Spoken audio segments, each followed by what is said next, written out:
सर्वसामान्यांच्या हक्काचा आवाज जागर जनस्थान।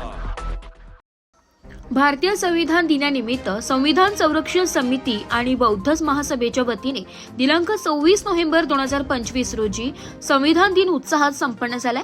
कार्यक्रमाची सुरुवात संविधानकारक डॉक्टर बाबासाहेब आंबेडकर यांच्या पुतळ्यास पदाधिकाऱ्यांनी पुष्पहार अर्पण करून अभिवादन करण्यापासून झाली आहे। त्यानंतर सामूहिक बुद्ध वंदना घेऊन कार्यक्रमाला औपचारिक सुरुवात करण्यात आली आहे। यानंतर संविधानाच्या प्रतीचे सामूहिक वाचन करीत उपस्थितांनी लोकशाही मूल्यांप्रती निष्ठा आणि संविधान रक्षणाची बांधिलकी व्यक्त केली आहे।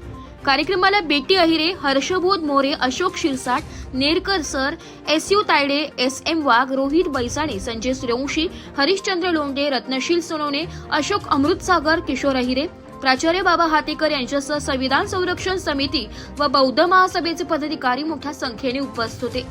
कार्यक्रमादरम्यान बाबासाहेबांच्या विचारांचे स्मरण करत सामाजिक समता, न्याय, स्वातंत्र्य आणि बंधुता या मूल्यांच्या जपणुकीचे आवाहन करण्यात आले।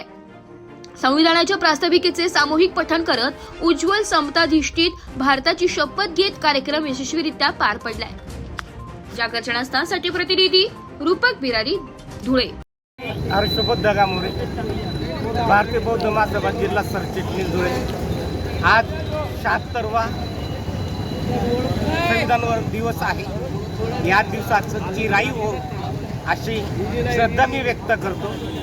या व्यक्त करण्यामागे भूमिका अशी की आज डॉक्टर बाबासाहेब आंबेडकरांना असलेली अभिप्रेत असलेली जी लोकशाही होती, सामाजिक धार्मिकता सामाजिक होती, पण आर्थिक आणि सामाजिक लोकशाही निर्माण व्हावी या उद्देशाने त्यांनी प्रयत्न केले होते।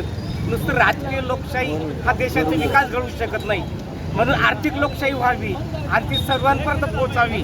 पण अलीकडे शासनाने जो काही निर्णय घेतलेला आहे पुंजीपतींचा, की लोक त्याच्यामध्ये जे मुठभर लोक श्रीमंत होतील ते आपले सामान्य माणसाचे मत खरेदी करतील आणि त्यांच्यावरच ते राज्यकारभार करतील, असं होऊ नये अशी अपेक्षा डॉक्टर बाबासाहेब आंबेडकरांची होती।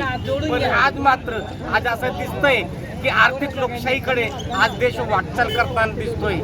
संविधानाचे असलेले जे नियम आहेत, जी घटना चौकट आहे, चौकट मोडण्याचा आणि तो पायमल्य करण्याचा प्रयत्न अलीकडे शासनाने केलेला आहे। तर हा प्रयत्न होऊ नये म्हणून संविधान बचाव रॅली, संविधान बचाव दिवस या सर्वांनी जागृत होऊन संविधान वाचवलं पाहिजे ही श्रद्धा मी आपल्या सर्वांपर्यंत अर्पण करतो।